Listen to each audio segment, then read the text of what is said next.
Hey everyone, welcome back to another production meeting. We were back this week, but we were down a member. I hope he's sleeping because it's Matt, where early are here. you? Where are you, Matt? We need you to talk about all the stuff that's not going on right now. We need you for this All the stuff. and your satire. All He the knew what we were stuff. talking about this week, chose to skip it. Yeah, right. Because Probably none should of have. this deserves a review. None of it deserves any limelight at all. No. So what'd you guys do this week? I told you guys before recording, man. This is January is showing its presence. It's making its presence known. Because there is nothing out this month. Nothing other than Belle. I know, Ryan. We talked about this last week. Belle. Let's just talk about Belle some more. I know, right? Macbeth. I've still been listening to it all week. I don't like pop music, but it's got such a good soundtrack. Like, it's so pretty, and I still haven't watched the subtitled version. But going away from that, in order to catch up on the Scream movies, my wife and I watched Screams 1, 2, and 3. We're probably gonna watch 4 sometime today later, and then catch Scream 5 this weekend. Other than that, I played Kena Bridge of Spirits, indie platformer that came out sometime in October last year. It's good. It's like a little bit like Zelda meets Kingdom Hearts, but not as good as you think. Still solid, but I'm about halfway through. That's pretty much everything I've done. Ooh. Ryan? I tried to get on top of some of the new movies that were coming out, and I just could not get through much of anything new. I don't know if it's just Alex. I'm right with you. It's like January fatigue. I'm not caught up with Boba Fett. I started watching the anthology movie / series The House on Netflix. I got through the first part, and I was like, it's a stop motion animation, and just so weird and vague, and not in a good way. I'll try to finish that this week and maybe talk about it next week, but I doubt it.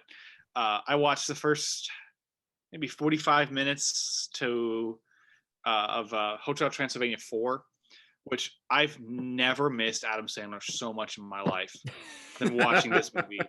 I mean, I don't like Adam Sandler really that much. I don't really like his work ethic or his films, but I have a respect for what he brings to these movies and for what they're lacking. He's one of the best things about it. And replacing him was such a bad mistake. And for some reason, there's just this huge step down in quality where the animation looks really choppy for some reason and slow. And we spend like 15 minutes at a dance party, of which consists of like 2 dance numbers. And I'm like, we've gone backwards for the target demographic of this age group where we started. I'd never really loved the series as a whole, but this is diminishing returns for me, so I'm not really a fan of this one. I don't think I'll finish it. If I do and change my mind, I'll talk about it next week, but I doubt it. Then I went to theaters and we saw The King's Daughter, which is the highest rated movie of the weekend on Rotten Tomatoes with a 30%. This movie was done in 2014 and has been on the cutting room floor since then. And it shows. Wow. It is a brisk 90 minutes, complete with the most jarring transitions I've seen since 47 Ronin with Keanu Reeves. Wow. It is almost laughably bad, with anachronisms from like 2018's Robin Hood, where just the costume designer said, let's put everyone in 1700s France just in regular dresses and haircuts and say this is what fashion is. All the guards have like a tremendous amount of guy liner. And it's just weird, questionable decisions that went into this movie that distract from the fact that there's 1,000 things going on and you don't care about any of them in this really, really badly produced film, which I think had a budget of $40,000, and yet they still got Pierce Brosnan. And I'm sure that's not true. That's just what IMDb has right now.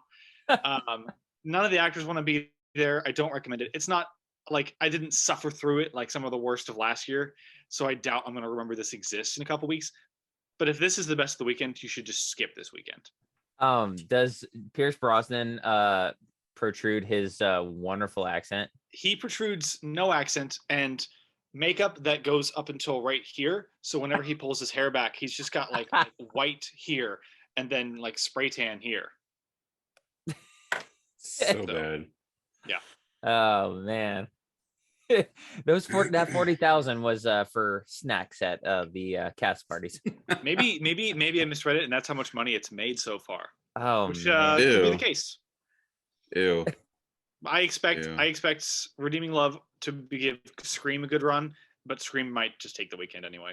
Oh yeah. By default, yeah. That I recapped yesterday with all of our films, and I was just like, they're all losers. So, but Spider-Man won by default today. Yeah, this month is just ugh. Lord. But Clint, what did you do? I feel like Clint's gonna have the most to talk about. Like, if Oh you're right. yeah, I know. I actually watched a lot of stuff. My wife and I are going through Sex in the City, and I know that's kind of a weird choice to go through, but she likes it, and I was like, "What is the hype about this?" So I started watching it. It's okay. I mean, Sex in the City. That's so funny that you bring that up. I mean, not that we're watching it, because I'm okay. I was gonna joke and be like, you know what? I think that's a rite of passage for any married couple that they have to watch Sex in the City, whether either of them is interested in it or not. It's just a Right. thing that has to happen. But no, we were talking about it yesterday. I said that one of those characters in real life had died. The bald guy with glasses, I think, who's like Yeah. Sarah Willie Jessica Parker's Garrison. like, Yeah. yeah. He died like back in September. And then she said, I'm not gonna say because I don't know if it'll spoil it. Apparently she knew about this spoiler, and she's like, XYZ dies. And I was like, what? He died in real life? Because I thought that's what we were talking about. And I said, and she goes, oh no, he dies in the show. I said, okay. And then I looked it up and I was like, oh no, he's still alive. Okay, we're good. Yes, Or but I believe that he's facing a lot of sexual assault charges now. yeah. I mean, it's just bad to hear that anybody died. So I was like, oh man, he died. Yeah. So you pulled that nugget of memory out of my brain. So Yes. continue, sir. Thank you. I watched the first 4 episodes of Peacemaker, which is really good, by the way. It's still in the same, like James Gunn has directed like 3 of these 4 episodes. It's still in the same vein of Suicide Squad. He's still an obnoxious jerk that is kind of lovable for some reason. And you kind of get into a little bit of his backstory and stuff. But it's good. I recommend it. I went through Cobra Kai. Okay. Let me just preface by saying like quickly that I like the show. It's entertaining, but is it something that like if I miss that I'll be like heartbroken? No. I like the dynamic between Willem Zabaka and Ralph Macchio. I think they do work well together. But the writing of some of these characters, especially the teenage characters, is literally all over the map. That it's just like you kind of start to hate these characters, and I don't want to. And I think it's just because that's how they're written. Go ahead. Now, are you talking about like the entire show in general, or are you talking about season 4 alone? I'm talking about this entire series so That's far. what I thought. Okay. I mean, I do like that they do like some callbacks to like the movies. I mean, especially if you're a fan of the movies, I think that you get like a big kick out of it. And I think I went into this kind of like not wanting to watch it because I was never really a fan of the first movies anyway. But I did like the characters and the interactions of the different characters and stuff like that. But it does have like a very 80s feel, like a very 80s like Breakfast Club type feel to it. So if that's what you're into, like it's not a bad watch. I watched Encanto. Not sure why you guys didn't tell me that this was this good. I did. Really liked it. Number 5. I said it was decent. Yeah, it was good. I really enjoyed it. Along with the Mitchells versus the Machines, that was really good. Finally finished The Green Knight. That should have made my list. I think I'm gonna like pencil it in like around number 3 or 4, like 3A or 3B or whatever. I really enjoyed it. It was very the visuals were really good. The directions was really good, and I like the ambiguous ending to it. I think you take away what you think you need to take away from the movie. I finished Masters of the Universe Part 2. They dropped in like November. That took a weird turn. It was just I don't know. I think they should have kept like the seasons together, like both parts together instead of breaking them apart, because one came out in like July, and then like you watch that and you're like, okay, this is where this is going. Okay. And then you get to like this part of it and you're like, okay, this really takes like a really left turn and going to some different like aspect of it. That sounds like my review of For All Mankind's first season. Yeah, it does. I mean, you start to like kind of sympathize with some of these characters and stuff like that, and then like you get to like certain point of part 2, and then it just was, and you're like, oh, okay, we're going this way. All right. So it is kind of jarring. And last but not least, the 4 episodes of Boba Fett. I'm a huge Star Wars fan, and we all know this. This show sucks. It does. I was gonna say Ryan was given the this one's good, this one's bad, this is good, and I've heard that it's not good, that it's cheesy, that there's nothing that happens in the show. So I've put off watching it until like everything comes out, if at all. Go ahead, Ryan.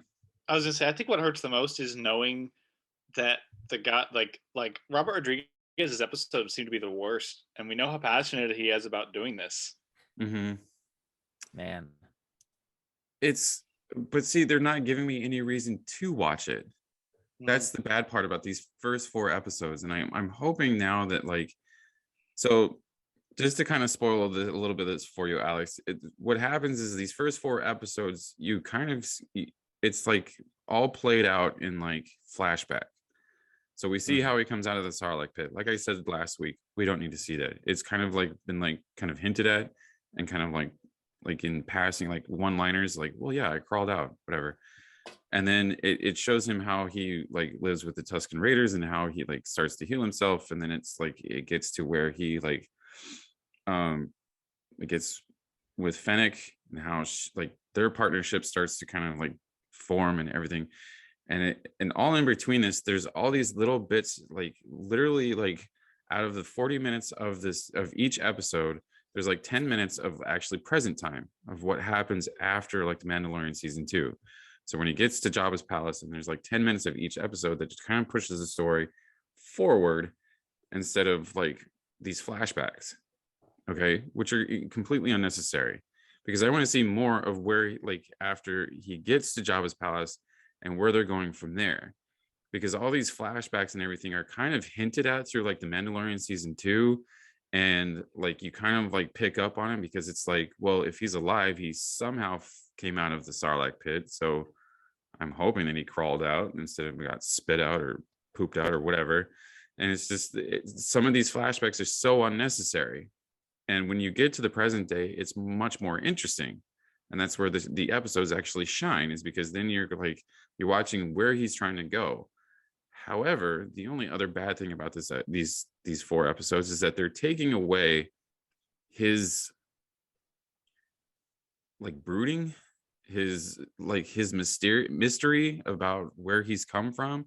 Because if you're in the original trilogy, like he's this like bounty hunter, and he's kind of badass or whatever, because you don't know where he's come from. And now they're starting to strip that away, and it's kind of boring, and you're just kind of like, okay, he's not as awesome as he was 20 years ago. So I hope that it gets better from here. Can only go up from here. So yeah, I've just heard that just overall is very disappointing. It's just funny. Yeah, this show sucks. It does. This is the Star Wars guy in our group. Yeah, I mean, Ryan, you're not caught up, are you? I didn't watch the last episode because I haven't had the motivation to, but just kind of watching them whenever we have like, oh, we have an extra hour. Yeah. And then we were watching Game of Thrones.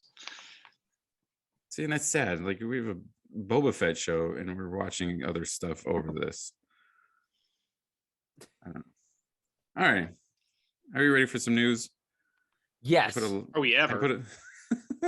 I put a lot of this in here because I don't feel like we're gonna really review Macbeth, but Yeah. not take too much time. So Apple TV is getting a MonsterVerse show. Yay! Yay! I'm with wonder why Ryan. it's not- I wonder why it's not on HBO Max, because that's Warner Brothers. That would probably make more sense. You know what I really, really wanted from the MonsterVerse though is to just put it on a small screen. And get more humans. Yeah. the human what do you call it? The human conflict element or something like that. Yeah. Just the human element. It's so you know what? personable with them. Maybe if it's a show that like the entirety of it is supposed to be that human element, and it's supposed to be seeing like what people do in this world without focusing too much on them, and we get just little glimpses here and there. It'd be okay for a season, and then we're done. Mm-hmm. But I couldn't see that being an interesting premise for more than a season anyway. Yeah. No, let's just throw that away. I should have started this off with these first couples of why do we need this, our famous segment. Because the next one is A Christmas Story is getting a sequel. Yeah, isn't that called 8-Bit Christmas? Didn't we watch that a month ago? I thought so. Yeah, the 80s sequel to it, you know. Yeah, it's more of like an emotional sequel. Yeah, Peter Billingsley is coming back, apparently. For what? I don't know. Maybe he's the dad now with the lamp. So here's the thing. Truth be told, A Christmas Story is fine. I'm not like in love with that movie. You know, is it a must watch like for Christmas? I think that's personally debatable. There are parts of it that are very like, okay, you know, the kid looking the pole scene and getting stuck, you know, that's kind of funny. And then, you know, they're at the mall here and there. Overall, it's not a guilty pleasure movie because I don't feel like, oh man, I feel like bad. I'm like the only one who's enjoying this movie. Neither part of those sentences are true. Like, I'm not the only one watching it, and I'm not really loving it. Why does there need to be a second one? I don't think anybody is like requesting this. Nobody sat down and said, you know what I need? I need this lore of the Christmas Story to continue, and I need to know what happens later. Why is this a thing? We don't need it to be a thing. No, we don't. The next part of this piece of news is we don't need this either. The Santa Claus is getting a sequel series. Disney Plus. This makes sense. Disney has no self-control. Yeah. Oh my gosh, I couldn't agree more. This just everything about this is mind-boggling, except the fact that Disney is making it. So it's all like, oh, that makes sense. Yeah. But Tim Allen. So Tim Allen is coming. Yes, it is all about the money. And Tim Allen needs a job. So why not? He's got to be doing. Isn't there? I've never watched the show Last Man Standing. You're gonna get into politics if you keep going. Oh gosh. Oh dang. Well, I got to imagine is that show not going on still? Is politics. Oh, okay. I think I think it is. It got canceled from ABC because of politics, and then it got put on to Fox. And then I think it actually had a last season. So I don't think that it's actually going anymore. So the Santa Claus move makes a heck of a lot more sense. Yeah. Still, I mean, I'm like, the man's got to be doing something else. Something else. Well, he's not doing Buzz Lightyear anymore. So. No, because Chris Pratt is playing everybody. He's playing Mario. He's playing Buzz Lightyear. He's playing Garfield. He's playing other Chris, the other Marvel Chris. Yeah, other Marvel Chris. What did I say? Evans? You said Pratt. You meant Evans. Really, you're just putting all Marvel Chris's in all animated voice work. Yeah, in which case this year you'd be right. We're one Hemsworth short. Pratt, there's Evans. There's Bale, probably somewhere. Chris Bale. No, that's one of the DC Chris's along with Pine. Yes. Superheroes I and mean, their Chris's. Christian Bale's going to be in the Thor: Love Yeah, and you're Thunder. right. I forgot he was going to Yeah. be in Marvel this year. So, but The still, God it's Eater.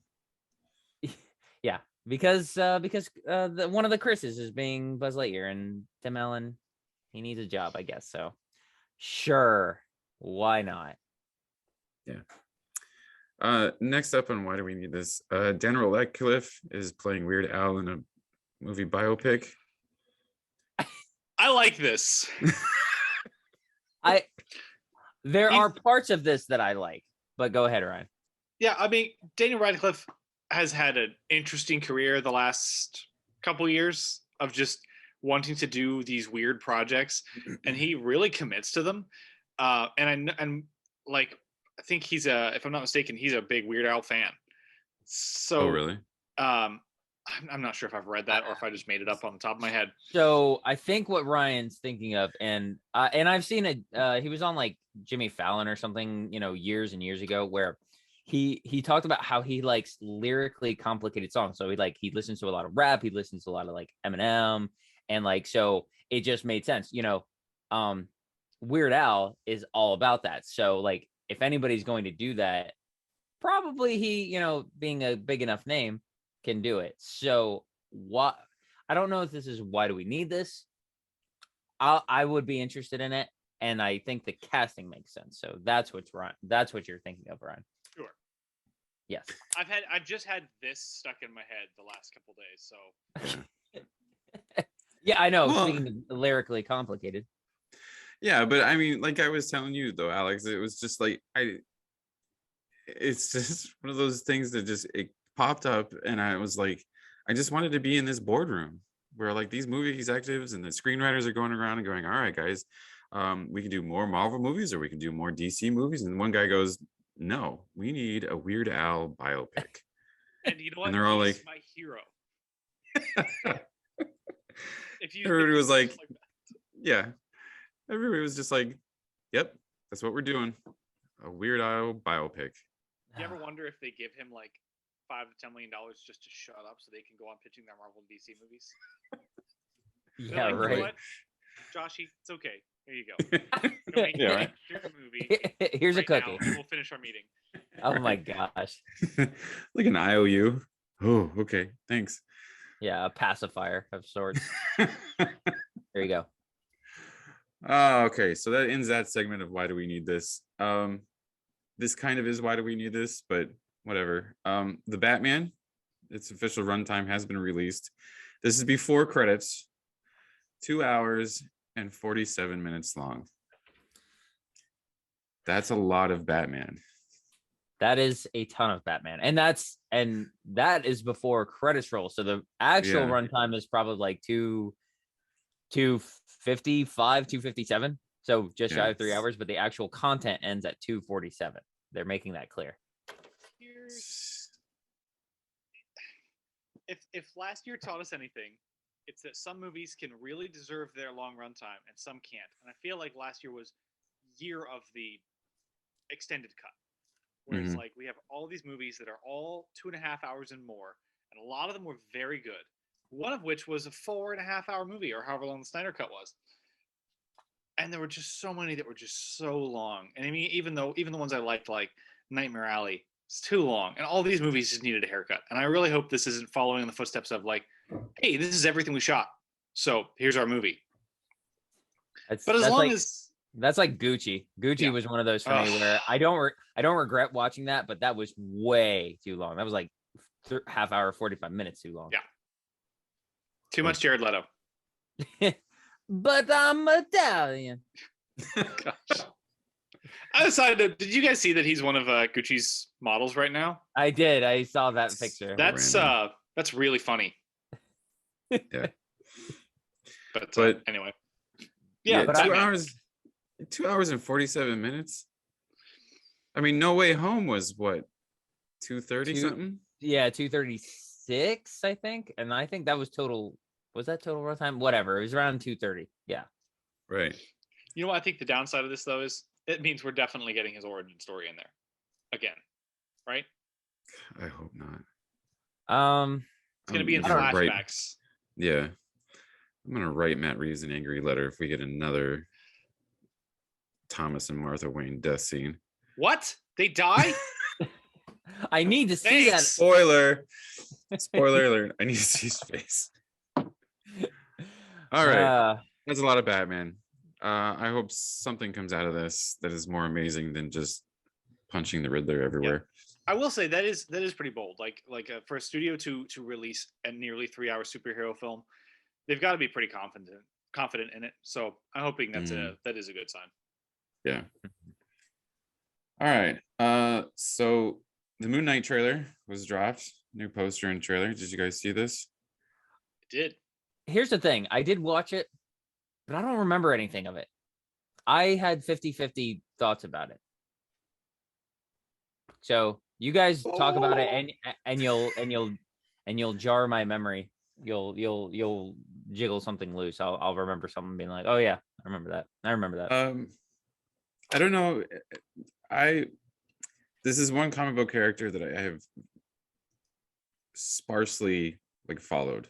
I know that he's more of a Batman type of character. I do know that he is like one of his because he has dissociative personality disorder, or multiple personality disorder. So there's a few personalities inside of Mark Spector, who is Oscar Isaac. And so in this one, I believe he's playing Stephen something, who is like a British museum curator. I think he was supposed to be in the comic books. In this one, it says that he's supposed to be like a gift shop attendant or something. And Mark Spector is like this. He's a mercenary of some sort that just happens to fall upon like these ancient Egyptian runes or something like that. And so Moon Knight is like his superhero, and his powers come from Vishnu, I think is how you pronounce it, from the Egyptian gods mythology.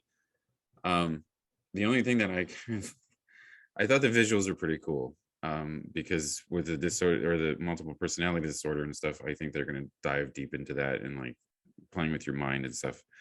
The only thing that was kind of jarring for me was his accent. It was more Oliver. Yeah, it was more Oliver Twist than what was a little bit more like actual British. I do give him props for trying. I'm just hoping that we don't get 6 episodes or 6-hour-long episodes of this. you know that was one thing you I was like, I remember watching that and going, is he actually British? Like, I don't know if he's actually British this whole time. And then I had to look up and I was like, oh, he's Guatemalan. So that is a fake accent. And It sounded like it. I was like, yeah, I thought the same thing. I was like, I hope this is not an extended exposure to this. Sorry, Oscar. Yeah. So I don't know. I thought it looked cool. It's going to bring a little bit more darker, edgier stuff to Disney Plus. So, all right. So we got costume reveal for Leslie Grace's Batgirl. What did you guys think of her costume? Cool? Not cool? I missed You didn't see it? Oh man. I standard. I'm neither blown away nor displeased by it. It's fine. It's cool. Rock it. Go for it. I'll pull it up for you later, right? Because I'm gonna say it's the new 52 version where it's like a purple, like if you can look it up, it's her new 52 version. So we'll skip over that. Just wanted to put this in here because he's at it again. Joss Whedon is back. I posted this to our Facebook page, and I'll say this again. Joss, bow out gracefully, dude. Calling the entire cast of the Justice League rude, the most rude, the rudest people that he's ever worked with. It's not making you look good. And you probably should have just waited like 10 years and came back and seen if like the dust settled and then try to make your comeback. But don't go into the New Yorker and just start pointing fingers at everybody else like they're idiots. Quit while you're behind. Yeah, just stop. It looks all right. Yeah, that's the general. Yeah, that's what I thought. You guys have any thoughts on Mr. Whedon? No. No, none that he deserves. It's okay. Okay. He can go hide in the cabin with Bryan Singer, and they can come back after a while. Death match. So, gaming news. Microsoft buys Activision for $67 billion. Billion with a B. Alex, yeah. Alex, you want to take over? I mean, you know all that they got, right? I texted this to you guys, and I said, as a PlayStation fanboy and a not former Nintendo guy, but a little less. This doesn't affect me per se, but I guess it does because I got Activision Blizzard on top of Bethesda from last year, and I'm just like, where's Microsoft getting all this money? And I'm like, and Matt and I tried to do the math yesterday. We were like, okay, if they bring in about like they being Blizzard, Activision from like World of Warcraft, if they bring in 2 billion, and that game's been going on since I think about 2003 or 2004, somewhere in the mid 2000s, that still doesn't equate to that was a huge amount. It's closer to $70 billion actually, but it also includes we were talking about various titles. I just can't remember all of them, but I was like, okay, if you include this, and if you include this, and if you include this, it may start to add up. But I think, and it was a weird way of explaining it, like I understood it but couldn't really jot down my notes or my thoughts exactly. It's like, it's not currently what their present day value is. It's more like kind of like what it's more or less like buying stock. It's like what you think it'll be valued, and then later on you'll see that return in revenue and everything like that. It's huge. It's a massive deal. I mean, needless to say. As far as exclusivities go, who knows? I think what's his name? Bob or Brian Spencer, I think, is the main CEO of main dude for Microsoft. I think he's like, rest assured, things will still be like cross-platform with PlayStation and things like that. I don't know. I'm like, I don't know how you acquire that deal and things aren't exclusive and you still make money. I think he was more or less saying like whatever currently is out, like Call of Duty, things like that are already on multi-platform are still gonna get like regular updates, more content and stuff like that. Crossplay will still be a thing. So the details, the very minor details, are a little bit unbeknown to me. So it's just big, combined with acquiring Bethesda last year. I'm just like, I know Microsoft's huge, like they're obviously huge, they're everywhere, but I'm just like, where are they pulling all this money? It's like, did you have a meeting with Jeff Bezos or something? And are you guys gonna start making a like Lord of the Rings VR series that you can like play, and it's like an actual show that you like make you influence the story? I don't know. That'd be interesting. But yeah, we'll see how it goes. So like things like because people kind of like myself forget often that like Crash Bandicoot and Spyro previously owned by like Naughty Dog, and I forget who owned Spyro originally, but like they're both under the Activision umbrella. So it's like, oh man, PlayStation just lost two big, staple titles from the early 90s or from the mid 90s. So it's like, where do we go from here? Only time will tell. Details will be like to follow later as we see like announcements for stuff later on. So that's a massive news, to be honest. Mm-hmm. All right. And ending on sad news again this week. Meatloaf passed away this morning. Rip Mr. Loaf. I'm sure he would appreciate this joke. He said he would do anything for love, including pass away. Sorry. Yeah. I'm sorry. I'm sure he would appreciate that joke. Rip, Mr. Meatloaf. You're very influential. You will be missed. He was only 74. That's Yeah. insane. I thought he was at least mid 80s. I thought he'd. Oh, never mind. I'm thinking of somebody else. Never mind. We good. Yeah. Are we? Sorry. Yeah. Never mind. There's a long train in my brain, and Okay. you guys don't want to go down it. But anyway, it's still Is it a sad. bullet train? Yeah. You don't want to be on it. Alex's mind is full of scorpions. Yes. Always. Never not. Always. So rest in peace, Meatloaf. You'll be missed. Yes. And a great segue to our movie of the week, The Tragedy of Macbeth, which was directed by Joel Coen. He did this on his own without his brother Ethan. So for those of you that don't know the story of Macbeth, it is about a Scottish thane who is kind of like he's a lord in Scotland, that murders the king of Scotland to gain the access to the throne and the throne of Scotland. And so he slowly goes insane along with his wife, Lady Macbeth, and becomes a tyrant. And it's it's a Shakespearean tragedy. So to kind of review this on my side, I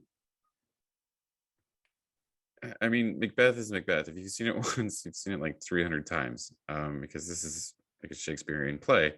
I do like Denzel's performance. I thought that he did really well. I didn't like Frances McDermott. I thought she was just kind of flat and kind of boring.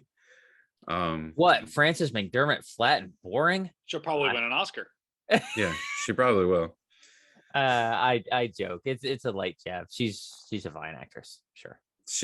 She's a good actress. However, these last two performances are kind of flat. I don't know why they're kind of being hailed as like these great performances or whatever. Denzel does a really good job, but she's just kind of flat. The movie, I think, when you start to watch like all these different types of Macbeth movies, you have to start to either see the new way they try and tell the story, or like how they're gonna like use camera angles and stuff like this. Where this movie, Joel Coen does a lot of German expressionism, a lot of black and white. It's shot in like a 4:3 aspect ratio. And I watched this documentary saying that the little behind the scenes thing said that they wanted to do that for close-ups and to watch the characters and stuff. I did like the special effects in this one. I thought they were kind of seamless. Some of them, like some of the birds, you could tell that some of them were a little CGI'd. But there are some CGI that I was like, oh, that is actually CGI. That's kind of neat. So yeah, there's a lot of play with the shadows. It was shot in black and white, very German expression, very Cabinet of Dr. Caligari. So I preferred 2016's Justin Kessel's version with Michael Fassbender. I thought that one was done a lot better. I think because it takes it shows you Scotland, and it shows you like a wider angle of like what's going on. And I know that Ryan will probably talk about it as well, but like with 2016's version, it shows you what they're talking about. So when you're watching it, it's Shakespearean. It's like with this one, they're talking and having conversations, and you're just kind of like, what? But with 2016, it shows you what they're talking about as they're talking about it. And I think the performances in those ones, especially by the two leads, were done like leaps and bounds better than this one, just from the visceral aspect of it. So if you want to watch Macbeth, watch that 2016 version. So that's me. Yeah, I agree with a lot of that. I think this one more or less depends on how many Macbeths you've seen. Maybe if this is your first Macbeth, you might go into it and just love the way it jumps from story to film using like those film techniques you said. And I found some of it very interesting. But this was my third Macbeth film, and now I've seen 5, and I just watched Polanski's, and I still thought that one was better than this one. And it's not necessarily that this film misses the mark. I think it's very much exactly what it wants to be. I just don't find what it wants to be very interesting. And I don't say that just trying to say like, oh, I didn't care about the story. You when you're going into a film like this, you kind of look at all its aspects and you combine it and see how the visuals and the score and all this bring you together. And for a lot of it, it did. And every time I watched this film over 3 parts. Full disclosure, I've not even finished it. Every time I started it, I was like on the edge of my seat, like, all right, time to get back into Macbeth. And then 20 minutes later, I'd be like, oh, I'm still watching this movie every time. And for a lot of it, like I would watch, I love the strong lighting and it looks so great in black and white in that crop ratio for a little bit. And it never carries the movie for me. And then I'm like, okay, hang on, I gotta switch gears. Denzel Washington, commanding performance for a little bit. Never really carried it for me. And there'd be scenes with just Frances McDormand. And I don't really like Frances McDormand. So I was just like watching it and nothing was hooking me. I loved Carter Burwell's score. It's probably one of the most unique scores I've heard from him. But I listened to the soundtrack by itself, and half the soundtrack is the characters talking over his music, which isn't on the movie. It's on the soundtrack release. But I'm like, I can't even really enjoy my favorite part of the movie on its own. Yeah. And I just kept thinking of 2016's Macbeth and Kurosawa's Throne of Blood, and I was thinking about how those two jump to film. And when you take a movie or a story / play like this and you put it in film, you want to use cinema to kind of enhance it and tell it, because that's the media you're using.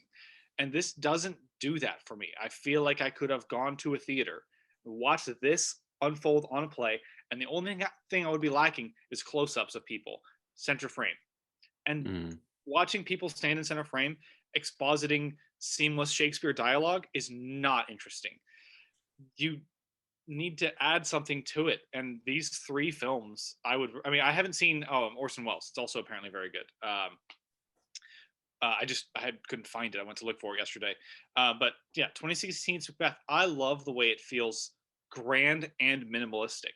The story feels smaller scale. They pull back kind of some of the fantasy elements of it and then kind of condense it a little bit and then expand elements of it, like the battle at the beginning and then some of the characters. And I loved the performances are subtle but very expressive.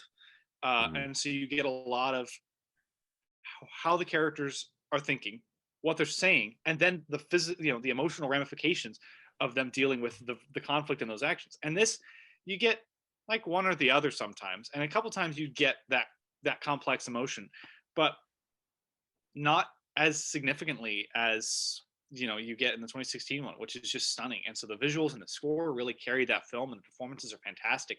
And this one doesn't hold those. If you haven't seen the 2016 one, I highly recommend Kurosawa's. It's more straightforward, but it takes the Scottish setting and updates it for feudal Japan, which ends up being a more compelling story. And the grand scale of the film by the end of it is just fantastic. Ever want to see an actor get shot with prop arrows, like hordes of arrows? I don't really know how it was done, but it's incredible to watch for a film from like 1954.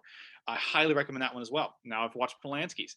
It's this gritty fever dream of a Macbeth that starts out straightforward and ends up getting into the mentality of the character in a really creepy and trippy way. And I highly recommend that one as well, because I think that gets the story really well captured.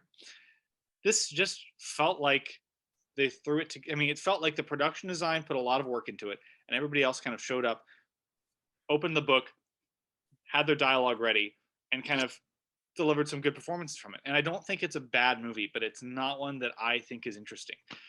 So again, if you haven't seen Macbeth, this is probably fine. I don't think it's a bad movie in any way. So when I say I'm giving it a 5 out of 10, it's not that it deserves a 5. It probably deserves a 6, but my enjoyment level was a 5 out of 10.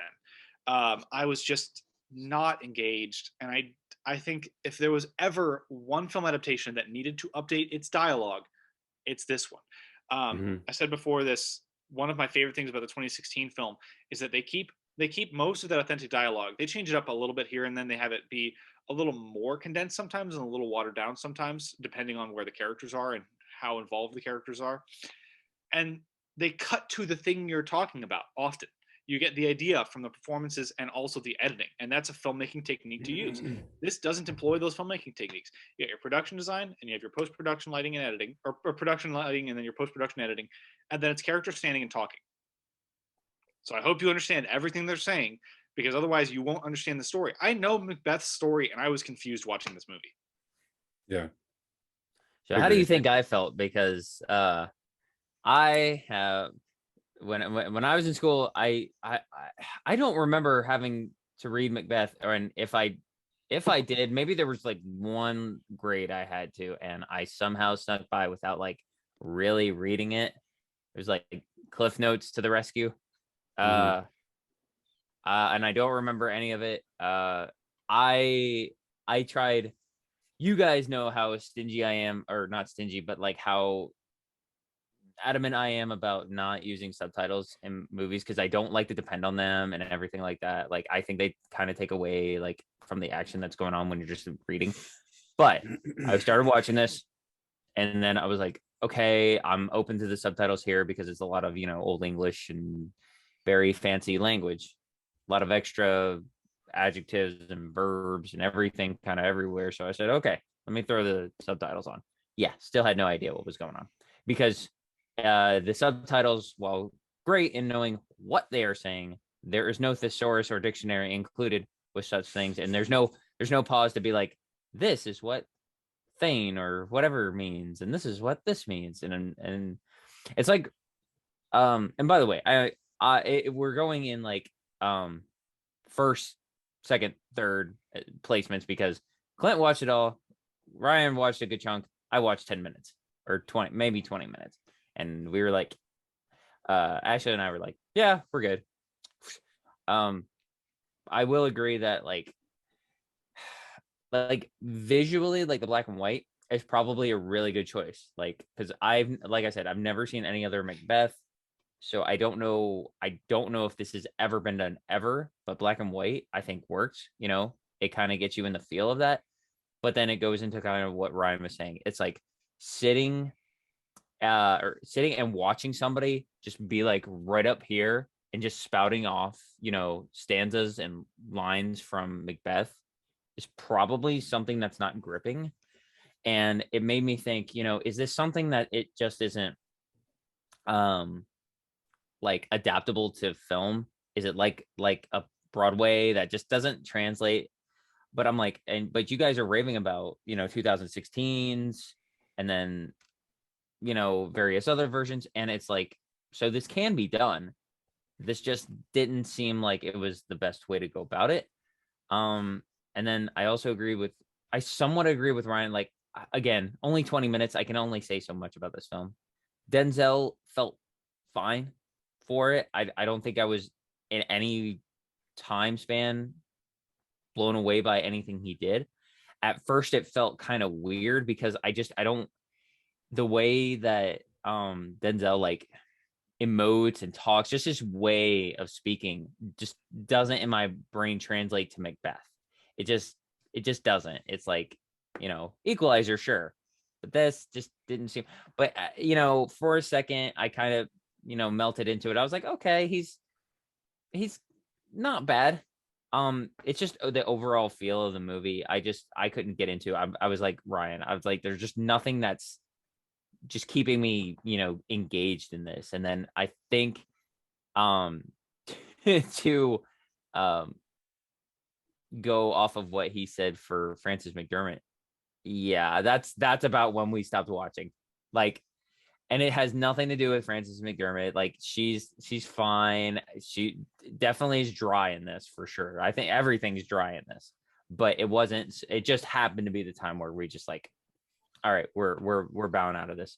So this is one of those NA for me. I can't give it a score because obviously I didn't watch enough of it to justify my rating. Yeah, this is if January were a movie, this would be Right. it. Yeah. I think just going back on what you said about Frances McDormand too, I think that's what hurt me the most going into this, having seen other Macbeths, is there's a lot of differences, stark differences, but I mean, Lady Macbeth is a really interesting character in the film, and different versions treat her differently in her involvement and how manipulative she essentially is, and how she's almost more power Mm, hungry than Macbeth. And I love the way mm. different movies treat that. Following up Marion Cotillard's kind of terrifying performance, Yeah.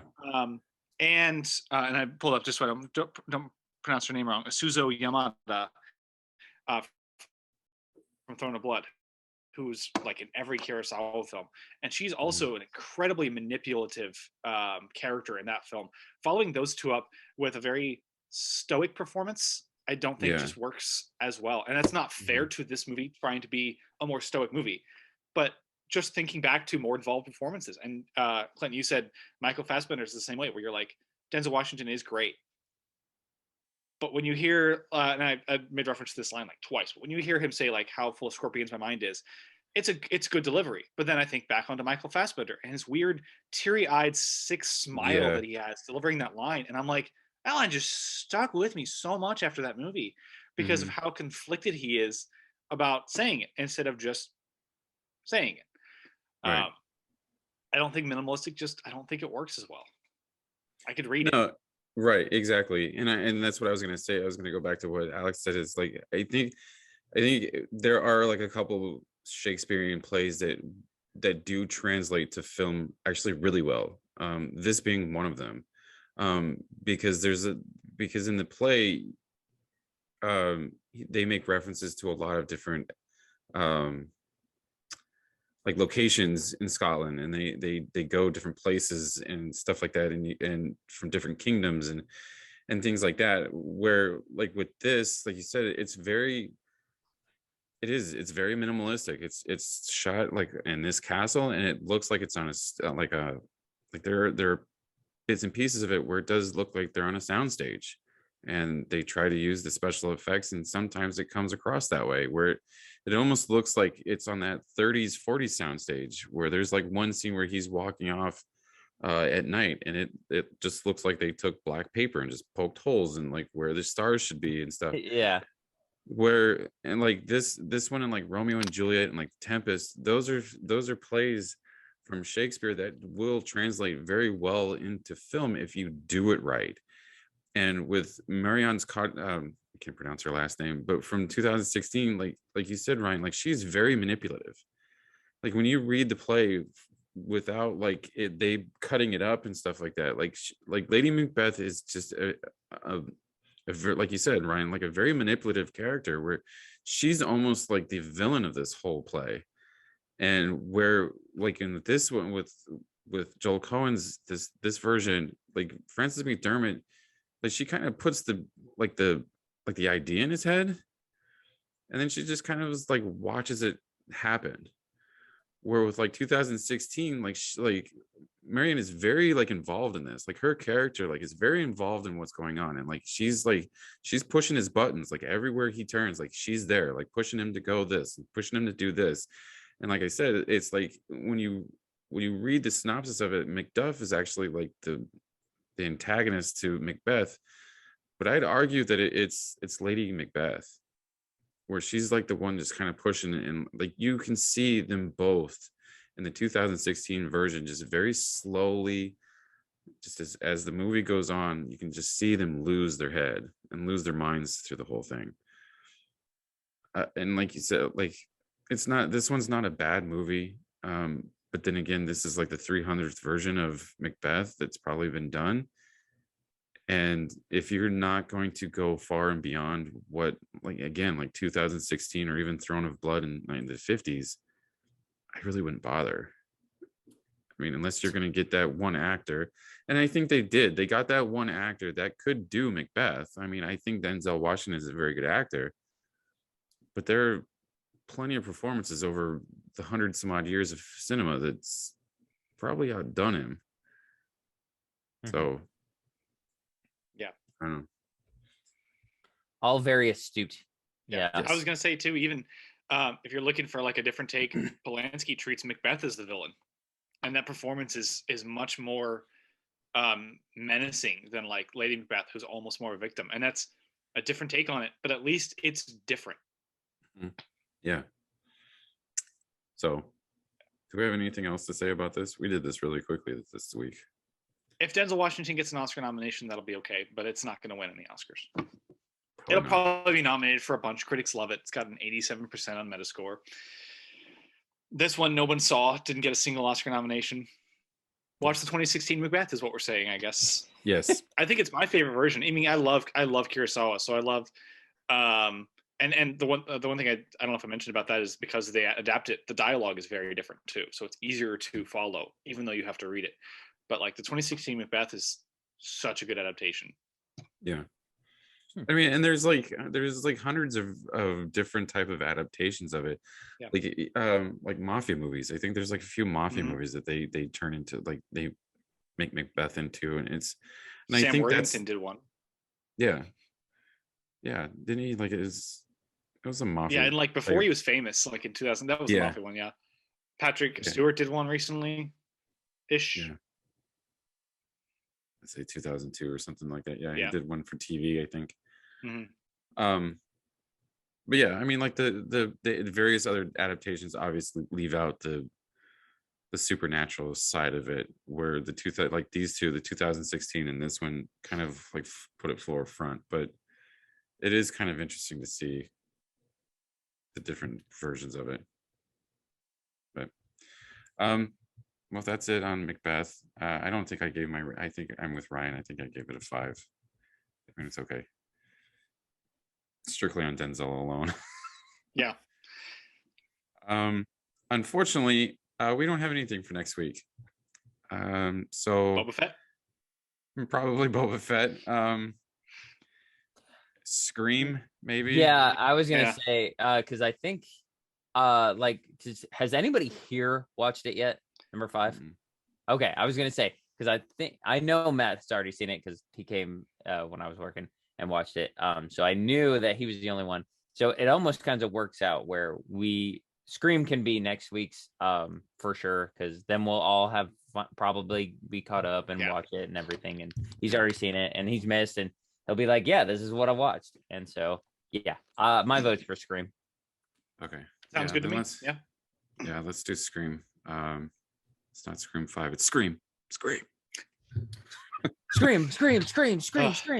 It's going to be the most confusing title when you're like, 25 years from now, trying to show kids 20 years. I don't know how, but in the future, when you're like, do you guys want to watch Scream? And they're like, there's 2 movies called Scream. And I'm like, we did this thing where we just called it the movie, but not for a while. They should have just, at least put the parentheses 2022. Yeah. And so this is a minor spoiler. Like you learn this really, really immediately, like in the beginning. Like I've had to see the beginning of the movie a couple times.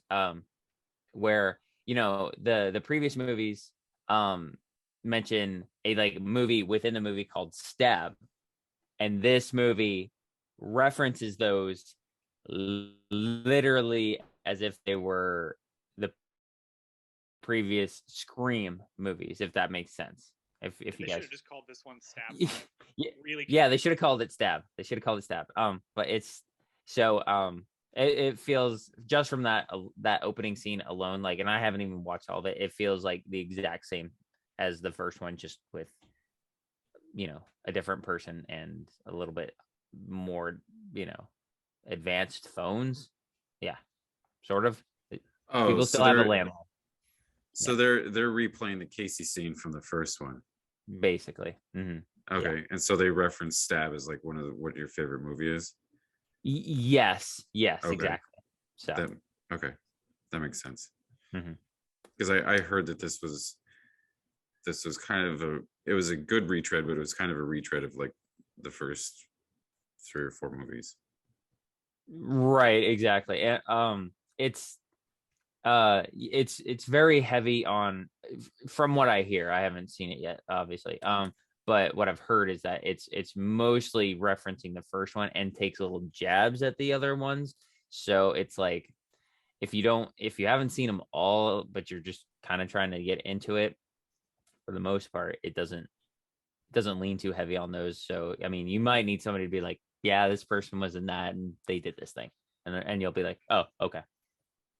I think And just watch. the only one I haven't seen is the fourth one. It's me too.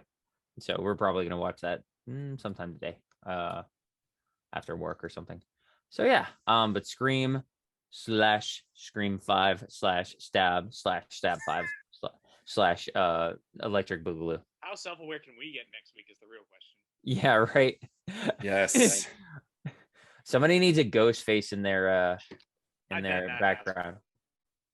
Oh, I would be surprised if he doesn't. Yeah. That's the thing about these Scream movies. Like, those masks are like everywhere in the movies, and it's like, oh man, I think there is a killer in here. I'm going to hide where all of these masks are, because that totally is not going to be where they are. So, and that just adds to the silliness of the film. So, I expect this highly to be just as silly and just as quirky and non-real. So, yay. Welcome to the slasher flick. Hmm. All right, guys. Well, if we don't have anything else, then this meeting is adjourned. Under an hour. That's pretty good. Brisk. All right. See you guys next week. All right.